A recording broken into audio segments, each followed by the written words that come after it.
Wow, wow, wow. Welcome along to Matchday Live. What a night under the lights at the Etihad Stadium. And it finished Manchester City 2, PSG 1. Here to get into all of that is none other than the esteemed Nedum Onuoha and Shaun Wright-Phillips. My name is Cel Spellman. Shaun, thoughts on that second half? Absolutely amazing.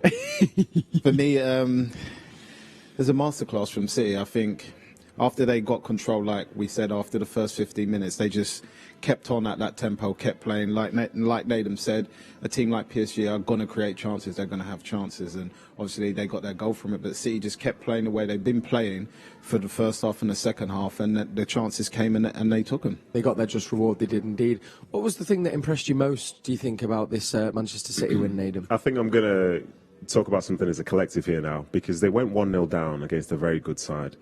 But you could see there was a change from the crowd. There was a change which Pep Bruyne as well in terms of bringing on Jesus, and the players really reacted very well to that. I think it could have been easy for them to just like feel sorry for themselves, and PSG could have controlled the game. But the exact opposite is what was true, and it's really the team drove themselves forward. The crowd got right behind them, and it was a great atmosphere. It was really good being in there for the way that City came back, and for them to get the reward that they had in terms of winning that game. And they could have scored a third maybe. It was fantastic. There were some great performances in there, and they've just beaten PSG 2-1 with the much sort of like feared front three that they have, and that's their strongest team. And the crazy thing is, for City, they've got so many players missing. Yeah, unbelievable. As we said, the bench was looking like that's no De Bruyne, no Foden, no Ferran Torres, no Jack Grealish, just to name a few. Brilliant seeing the messages come in below as well there. Remember, WhatsApp or Twitter is how you can get in touch with the show. Let's look at the highlights then, because as we know, there was close chances in the first half. Gundogan hitting the post. We were pushing, but Shaun, it wasn't quite the start we all wanted for the second half with that Mbappe goal, was it?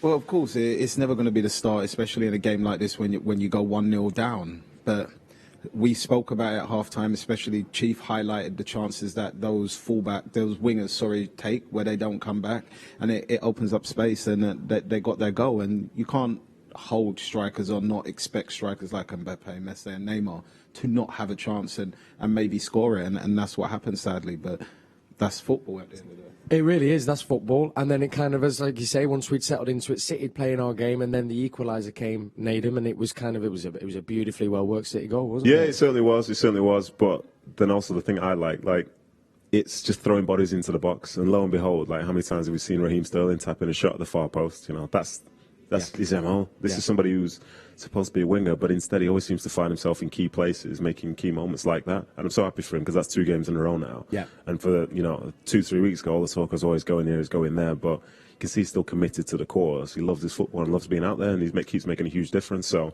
I think that goal itself, it kind of set the tone for what was to come next.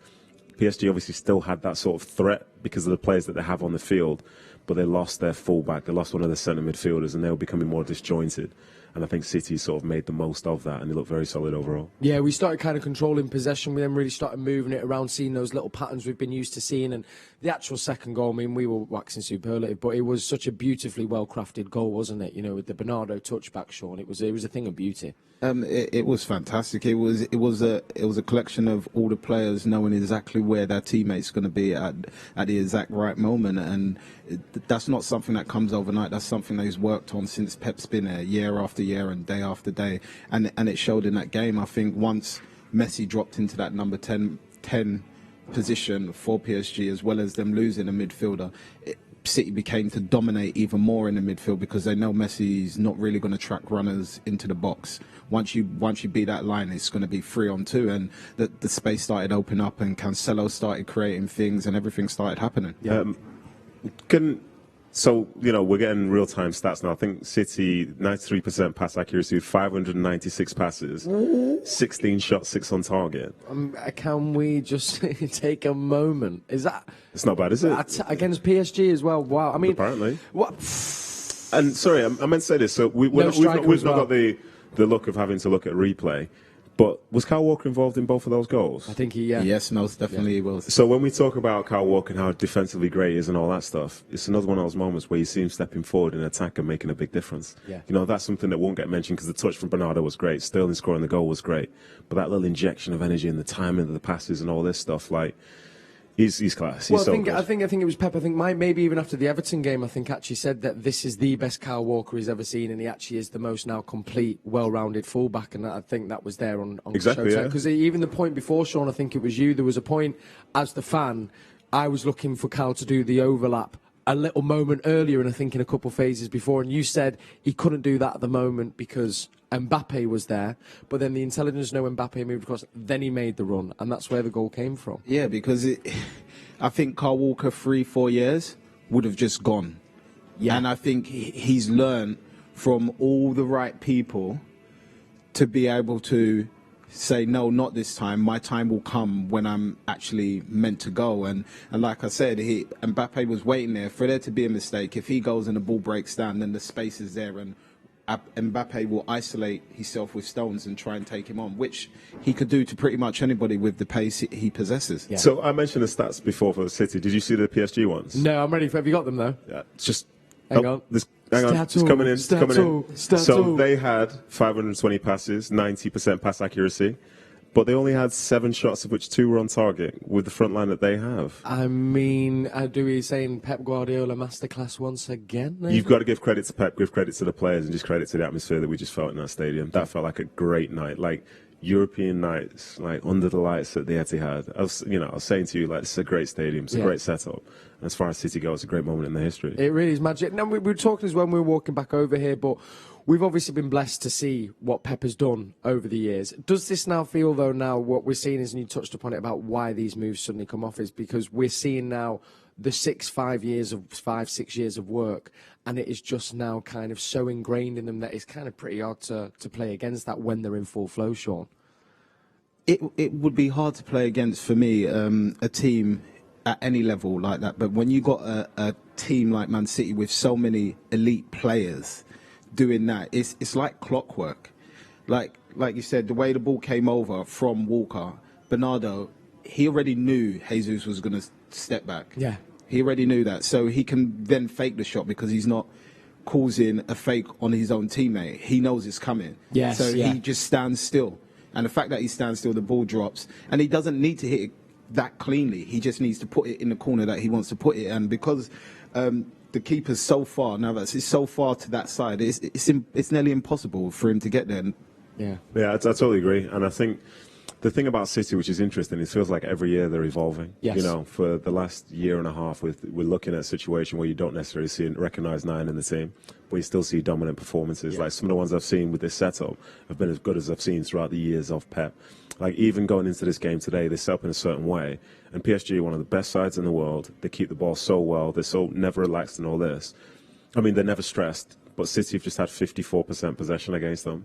Yeah. So they've actually controlled the game, Yeah. scored more goals and stuff like this. And, you know, it's incredible. When the draw came out and you saw PSG was in the group and all this stuff, you're thinking, well, here we go. Then you lose the first game against PSG.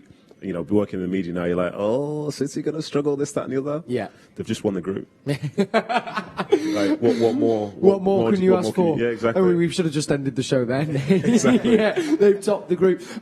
We kind of focused on them forward plays, but how crucial, Shaun, were the midfield today? Of course, in Gundogan, Rodri, and Bernardo, we could probably spend 5-10 minutes on each of them, but I feel, you know, there's a moment to actually highlight the work they did was tireless today. It was massive because I think that's kind of where the game was won. I think in the first 15 minutes, PSG kind of controlled the game in that area. The strikers up front were able to step away from the defenders and left the defenders marking no one because their midfielders had such good possession. They could pop into those little pockets, and as soon as City tactically figured that out, then it kind of went to City's way, and that is a lot down to also Pep. Yeah. But the players on the pitch as well to take on board what Pep's telling them and see the problems and solve them out there in real time. And that's what they did. And then once they got full control of the midfield, they basically had them running around. And City are the best at doing that. They'll just probe and probe. They don't mind. They'll go to the byline, come back, go all the way back to the goalkeeper and go out the other side. And they're happy to keep the ball because they're very patient. And they'll wait for that exact moment, like with the Walker goal.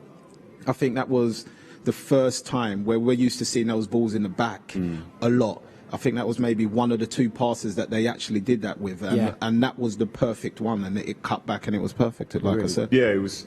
I think the midfield were great. I need to give credit to Zinchenko as well because I thought he did well. Yeah. But he came off in a way to sort of reignite a different sort of attacking way to get back into the game. But they were so good, and I think one of the best things that I saw from the game about them was they tried to make sure the game was always happening in front of them, never behind them. Because there were one or two times where, say, it didn't quite work out that way. And once PSG get on the other side of you and they're running at your back four, there's a lot of pressure on that back four. But to give credit to the back four, overall, I thought they did very, very well. There were a lot of good 1v1 matchups, not really playing into their strengths. You get isolated inside your box against Mbappe, against Neymar. Like, these are tough things, but they didn't dive in. But I think some of that comes due to the fact that those in front of them were working so hard and working so well and swarming on the ball whenever they needed to. And any side, when they keep the ball in front of you, is going to be far easier than when you have to turn around and be sprinting, because then everything becomes last ditch. But City today were definitely not last ditch at all.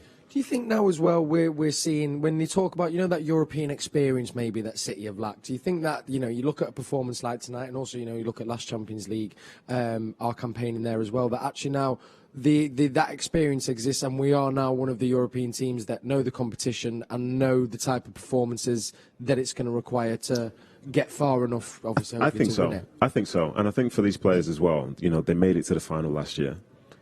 If that's going to be their standard, then these games here, it doesn't matter who they're playing against in the group. The aim is to finish top of the group to then set up the run to get back to the final. Yeah. So it doesn't really matter. And you can see from the players who were out there, like, from when I was playing, if it was a European night against PSG, you'd be like, oh, we're playing against PSG. Come on, we can do this. We're playing against PSG. For City, it's like it's the second penultimate group game, and it's against PSG. But we're going to go out there and we're going to win. Yeah. Because every team is essentially, it's essentially the same for them. It's just about winning games. It matters not who they play against. Like, they'll tweak certain things in terms of the strategy, but it matters not, because they enter the game believing they can beat anybody.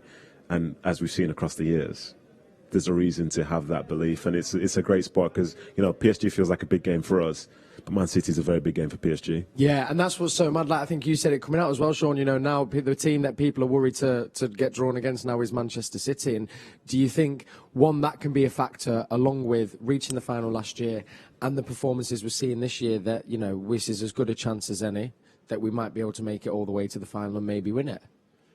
Definitely, I think.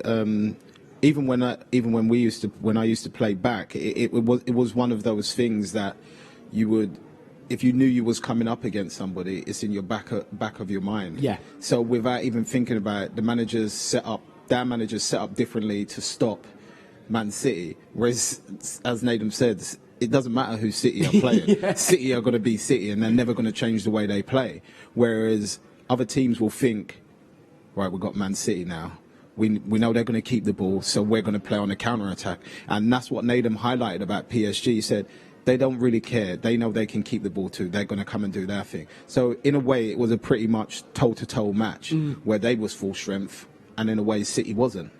And City come off toe-to-toe by beating PSG 2-1. So that's telling people, take notice of us. Yes. Like, we're in this competition, and we're in it to try and win it. So if you want to win it, you have to beat us. And City is saying the same thing. I've learned like the weirdest stat ever has just been presented to us. Somebody else in my ear. Yeah. It's Daryl. You can tell he's an Arsenal fan. He's given us a stat about the amount of attacks that City have had in the Champions League. Yeah. And it's the second most in the whole thing. That's 349 City have had, only behind Chelsea with 372. Wow. So it's not just possession, is it? Hey, no. And I think as well, I guess, when you're looking at them shots on target and shots, this whole thing of going, do City need a striker, kind of becomes a bit redundant, doesn't it, really? That thing will carry on till the end of time, or until, like, at some point in the future, whether it's with Pep, whether the club changes its name or whatever, like, relocates, whatever. And then it'll be like, well, you see, because as soon as City get a strike and the striker scores a goal, you'll be like, well, this is what we needed all that time ago. Yeah. But still, some of this football that I've seen now in these games, like, this is an absolute joy to be a part of and to be watching. Like, it feels great for me personally to be back here seeing this without having to have the nagging thing in the back of my head like I'm supposed to be playing for another team. Like, I'm loving it. It's incredible. Pep Guardiola for me is one of the best managers in the world. These players are some of the best players in the world, and they play some of the best football in the world. So if you want to see good football, best time to be a Man City fan is right now. Come to the Etihad. Couldn't say a true word said. Final word on the match. Man of the match. Just wondered who you'd maybe give it to for you. So I know it kind of gets announced in the stadium, but You know what? I think for me in a game like this, I think Rodri was very, very important. Even though he picked up a yellow card, I still think he played that role perfectly. I don't think he blocked out all the passes that he needed to block out, and he was there to help when the team needed him. I think consistently over that game, I would say Rodri. It's too tough because I'm looking back now, and I'm part of the Defenders Union. Like, I'm thinking, it feels like Ruben Diaz had a quiet game today. And I'm like, well, it's because he did everything exactly right. Yeah, but then you can also say because the midfielders nullified a lot of that. No. So the midfielders helped the defenders. Get out of here. Do you know what this is like? This is like when people used to give ratings in newspapers, yeah? And like, if a team like concedes or whatever, someone might have had a great way, we'll give him a 6. But then we'll give him an 8, yeah, because he did a great job. But I think the defenders did very well. But I think in the second half, key men for me were Bernardo and Gundogan, because they seem to be able to change the tempo a little bit. And as a consequence, I think it would just be a toss-up between those two. But an honourable mention to the back line, because if they didn't do as well as they would have done today, then they'd have been in a lot of trouble. Yeah, and Cancelo once again. Can we take a moment for that another outside of the foot pass, which is a joke? I know he's got a FIFA black card. I know it's that. Isn't it? He's going straight in my fantasy team. I know that. I don't know why he's not in there already. Lovely message here from Davey. Said, thought we were outstanding tonight. 2-1 doesn't truly reflect how good we were, but we'll take the 3 points regardless. Come on, you Blues. Stiaz, we just saw it on the bottom of your screen there, first class City. I love this from Gary T, who says City getting close to an Ajax side from the 70s. Love that. But we're doing our things ourselves. We do it differently in Manchester, we know this. And then we've had some answers coming in for our cryptic City. So speaking of which, shall we take a little gander again? Let's take one more look. Sure. Here we go. Not look for an hour. Here we go. Because Darryl wanted to send me the pictures again. Yeah, he didn't want us to. Okay, it's a team. We're getting in my ear. It's a teammate from you both. Is the middle one is that Lassie? Yeah. Yeah, but what's the emoji? That's what I'm struggling with. I'm guessing O. Oh. Yeah, I got that one wrong. Wait, I don't get the Santa thing now. Santa, Father Christmas, and Saint. Nick. I'm only going. Hang on a second. I got it right. I got it. Go on. Nicholas Anelka. Hey! For the win! It's a great day. So persistent as well. The dedication, I love it. I will not lose to that. There it is. No way. So Nick O. Lassie. Yeah. Elk. There we go. We are so refreshing. The drink really is as well, isn't it? David, you got that right on WhatsApp. Thank you for that. John Robb as well from Poynton, who said, come on City, spot on. And we also had Glenn as well, who sent us a correct answer there. Also spelled Alpha as well, played there. Wilson as well, who was the person, of course, to get it going as well. That is dedicated to you. You got it correct as well, so really well played. Gents, we're nearly wrapped up here, but of course, we look ahead now to the weekend. West Ham at home, Sunday, 2 o'clock. Of course, Matchday Live will be with you every step of the way. I'll be with you as well. What an absolute treat. Trevor Sinclair and Michael Brown joining me in the studio. A treat for me. It sounded like it's a treat that I'm here for you guys. But obviously that's going to be great. But obviously now we turn our attention back to the Premier League. What are your thoughts on the West Ham game? I think it's good that we've got an extra day to recover. For West Ham, I think we've got a European game tomorrow. I think even though they're already qualified potentially. But I know about those Thursday, Sundays, and it can be quite tough. But West Ham, this is the best they've ever been. As far as Premier League history goes, this is the best version of West Ham. So it's going to be a tough game, and it was a tough game last year.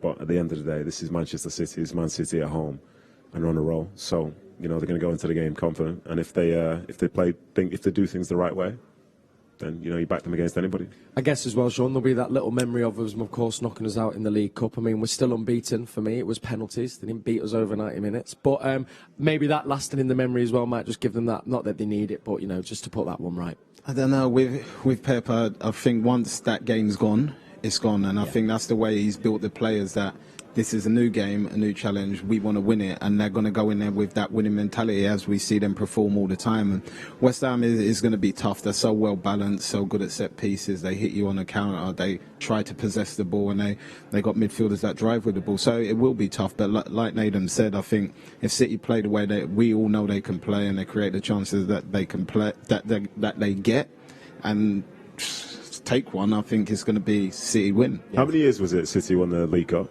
It was four in a or row. 5? We haven't been beaten for 5 years because we had started. Which is insane, because when the last time they lost in the League Cup, I only had one child. Now I have 3, of which 2 are in school. Sorry, of which all 3 are in school. So, yeah, it's just like I'm having says, because I'm really sorry, but it's happened. It's happened. They've lost. They've technically lost. It's done. Well, on that note, gents, that's where we'll wrap it up. A massive thank you, of course, to our guests, Nedum and Shaun, Wright-Phillips. Always an absolute pleasure. Thank you to you all for watching as well. And a final ask from me. You might remember it, but we're trying to ask people to send us in their Rodri rockets. Unfortunately, Spellman hasn't had any in the locker. But if you've scored one in a game, maybe a friend scored you, or maybe you want to go and recreate one at a park, do it, send it in, and then with the guests in the studio, we could be talking through your goal on Matchday Live. And of course, we'll be back with you for that West Ham game.